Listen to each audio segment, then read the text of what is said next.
Hey skiers, I'm Jeff from skiessentials.com. I'm Bob. Happy Friday. Welcome back to our Top 5 Friday ski industry news videos.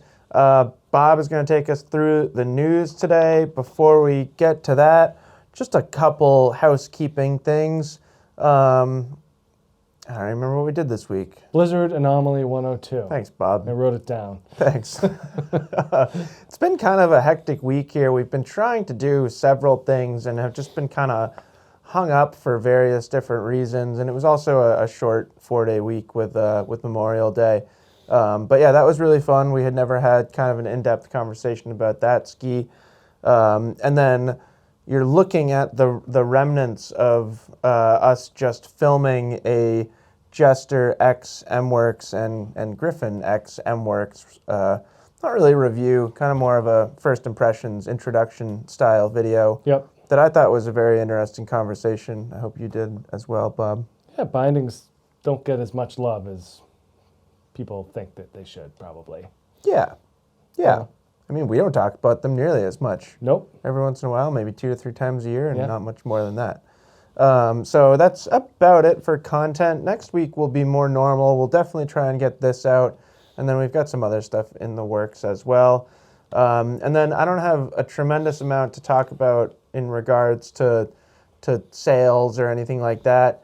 The one thing that I'll mention, and we sent out a newsletter yesterday kind of reminding people of the pre-orders, get the pricing kind of locked in before tariff effects, and nothing is like, I don't even know how to phrase this. I don't think we have yet been like required to raise prices from any manufacturer, but it's gonna happen soon. We're starting to get that communication. So I'm not like trying to strike a sense of urgency to be salesy, just being honest. So basically, like when the manufacturers change what they consider the minimum advertised price, that's when we will have to raise our prices, and those pre-order prices will essentially go away. Right. So there is a limited amount of time left to quote unquote pre-order something before prices go up. Yeah. So I say it's not set in stone, nothing's black and white, because you never know. Who knows? But it certainly looks, I would put money on it at this point. Yeah, you should buy your coupon then. Yeah. I don't need that much stuff. Yeah, I know. I mean, honestly, I should like reach out to friends, Right. and just be like, you all should buy this $100 like price guarantee coupon. Yeah. Because it's refundable. I know we've talked about that before, but if you buy this $100 tariff-free price guarantee coupon and decide not to buy anything, we just give you your $100 back. Yeah. So, all right. just something to consider. That's it. You want to do the news? I'll do the news. Topic number 1 here. I believe most people are probably aware of this. They were talking about it on NPR this morning. Whoa, like real news? Yeah. That's crazy. Vail Resorts announced that Kirsten Lynch is out as CEO and Robert Katz is back in. I think Colorado Sun does the best job at kind of outlining and detailing all of this stuff. So if you want the full story, you can certainly read that. But this past Tuesday, Vail Resorts made that move, replacing Rob Katz back to CEO. I'm not sure how long he was, but Kirsten Lynch took over in 2021. I think he had a pretty long run. So I think CEO. his total tenure with Vail Resorts, and I don't think all of this was as CEO, but I think he's been on the board for like 15 years. Yeah. So it's been a while. But he's back at the helm. Kirsten Lynch took over in 2021, which was admittedly a pretty rough time to come into power in that business post-COVID. And with their business model, they just got hammered with overcrowding of resorts. They got in legal disputes with Vail and Keystone over protected land.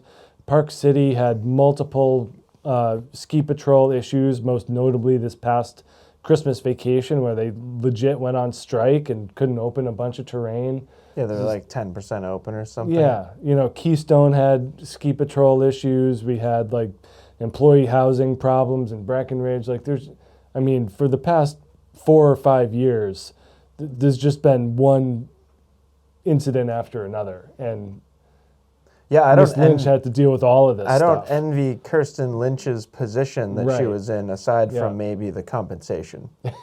Yeah, it just sounds like a horrible job. Like it doesn't sound very enjoyable, other than, as you mentioned, the compensation. But and all this to say, throughout her tenure, revenue increased. They're still making more money by selling passes and product. Revenue increased, but their valuations like way down. Yeah, stock's way down. Yeah. Which is wild. I think I read something recently that the company is valued the same that it was in like 2016. Yeah. Which was like pre-Stowe. Yeah, like when they were like legitimately much smaller. Yeah. Not good from a stock shareholder standpoint. And no. Back in January, one of their major investment groups, Late Apex, wrote this crazy article basically calling for full wholesale changes at the top. Yeah. It's hard to imagine that didn't take effect into this, and that I'm sure that there are other factors involved, but certainly having an upfront call for replacements at the top in January from a major investment group like Late Apex is going to affect some things. Yeah.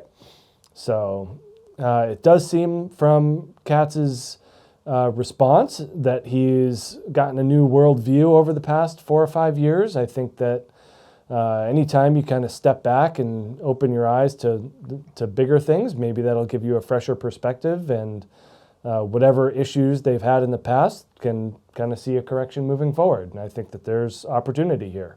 Yeah, there was some sort of statement about balancing focus on all stakeholders.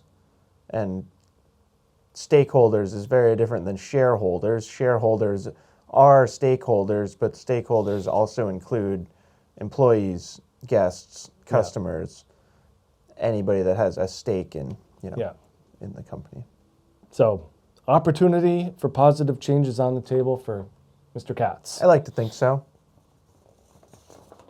Number 2 here, Jeff.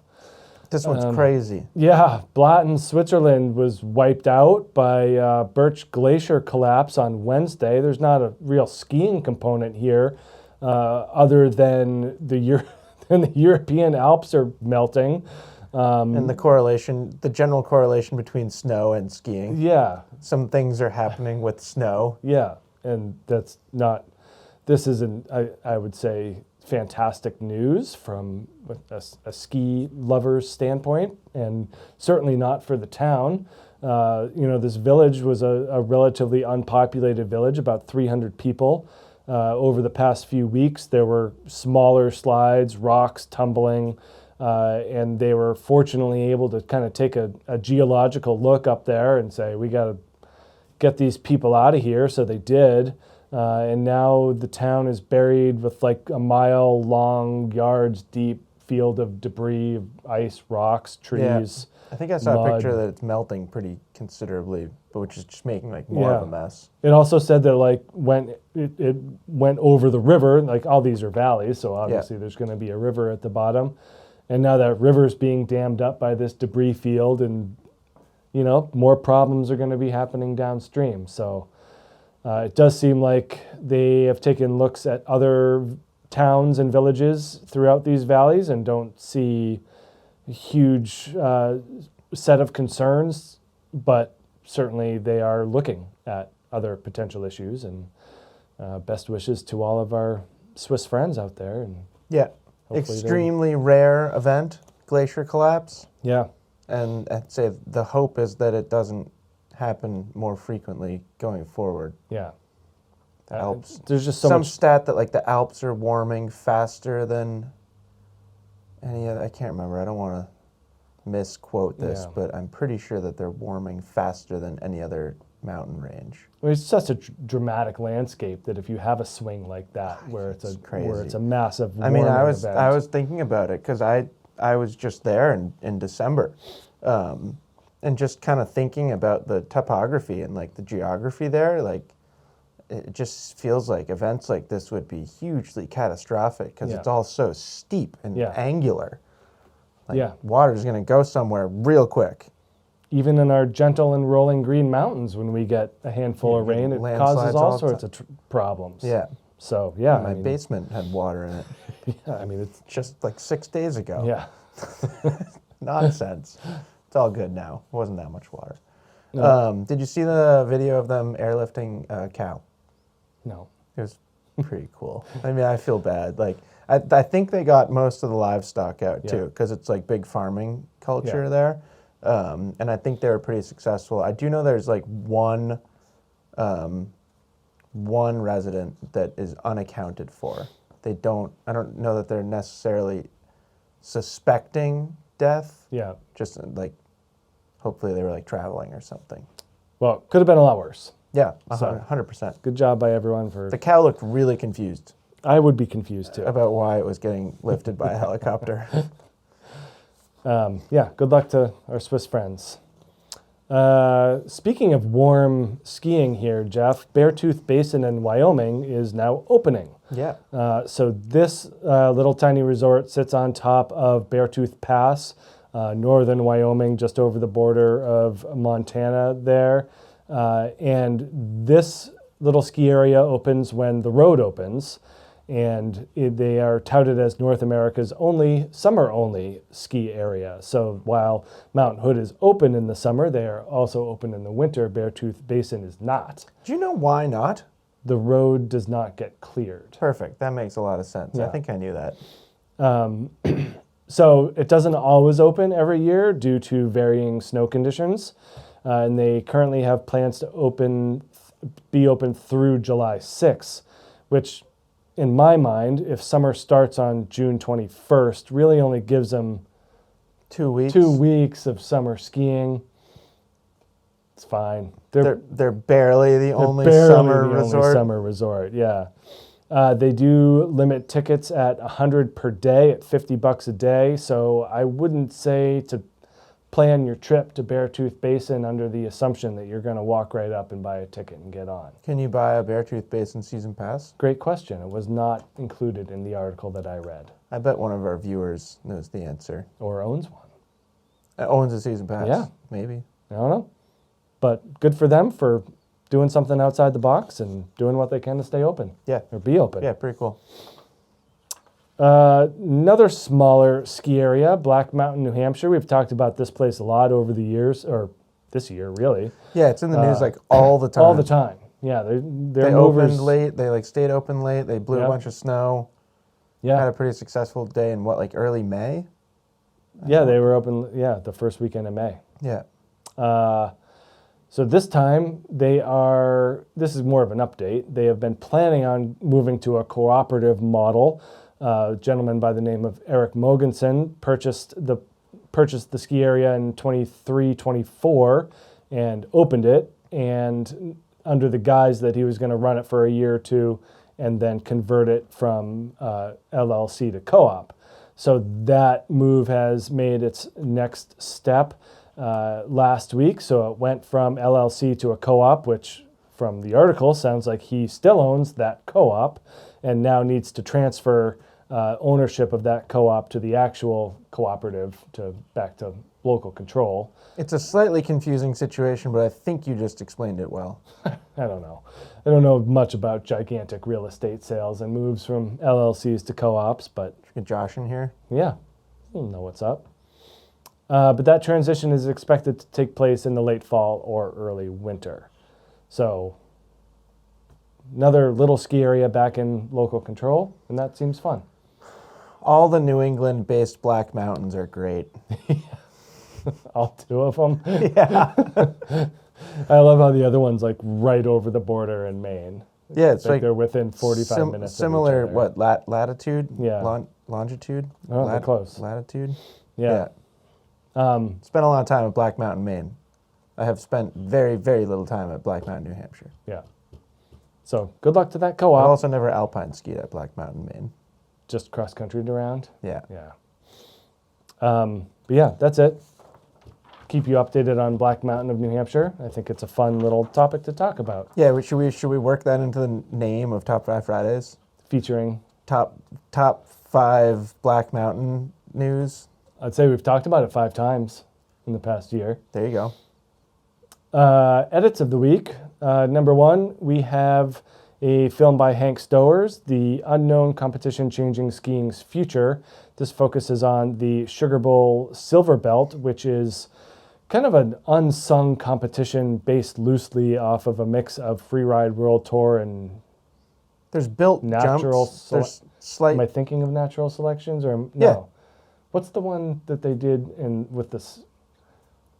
What's his name? Colby Stevenson, not him. I'm Yeah, sorry, TJ. Now I'm getting confused. They built the jumps in the backcountry. I mean, there's been several. Yeah. And I'm kind of blanking on the names now too. It follows that model. Yeah. Yeah. And is really interesting, and these are really fun highlights, and Sugar Bowl looks awesome. The whole thing looks awesome. Yeah. The vibes look awesome. The course looked awesome. The jumps were like big, but not too big. Yeah. Like, I think a little past my true desire to go do an event like that, but it sure looks fun. Younger Jeff would have been all over it. All over it. Yeah. It's not dissimilar to like J Peak Reel to Steel. It's Right. actually quite dissimilar, but Without the rails. I haven't. There's one rail. There was one rail. Oh, I didn't see the rail. Yeah, there's a rail Cool. in like I think there's actually a couple, but there's at least one right in the start. You could hit a rail into like a little hip. Yeah. Yeah, I think it's cool, and I like. It's really exciting for me to see kind of a rise of this style competition. Yeah. Number 2, this is a news video from CBS Colorado highlighting Arapahoe Basin's 10-year master plan going to the United States Forest Service. And this could have been a topic of its own, but you can watch the video and see what they plan. It's pretty lofty. Yeah, So Yeah. check that out. I always very like interesting. as much as I like the fun skiing edits, I always like the Infrastructure news and like the plans. CBS Yeah, videos. when they work into edits of the week. Yeah. Yeah. Number 3, this one's for you here, Jeff. Absolute Park Raw Series 25 featuring Mate Sponsor. It's like 33 seconds. That's it? Yeah, Oh, but they pack a lot into it. best 33 seconds of my day. All right. Number 4, James from Rise and Alpine shares his experience with virtual reality skiing. He got hurt skiing a month ago, maybe, and now he's experimenting with the digital world. And it looks like that. What was that video game that the crazy flips and whatnot skiing video game. It's like Tony Hawk on snow, but yeah. There's been several. Steep? I don't know. I've never played before, but it's very much Okay. virtual reality skiing, as you would expect. So interesting how one occupies one's mind when injured and yearning for skiing.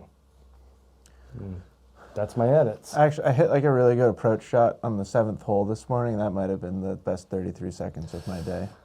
Yeah. So I think I lied a little bit. I don't think I've had mine yet. You're the best 33 seconds of your day. Well, you get to go home soon. Your kids will be home. Yep. Maybe- We got a soccer game this afternoon. Oh, so, sweet. I was going to say maybe fire up some Mario Kart. And, Yeah. We'll see. Are you undefeated still? Lost a heartbreaker last night, but we won our softball game. I was so. talking about Mario Kart. Oh, no. I was 1-1 personally yesterday. Well, yeah, that's it. Bob, thank you for taking us through the news. Pleasure. Hope everyone has a fantastic weekend. We'll really try and get this binding video out next week and hopefully some other fun stuff too. And we'll talk to you then. Bye.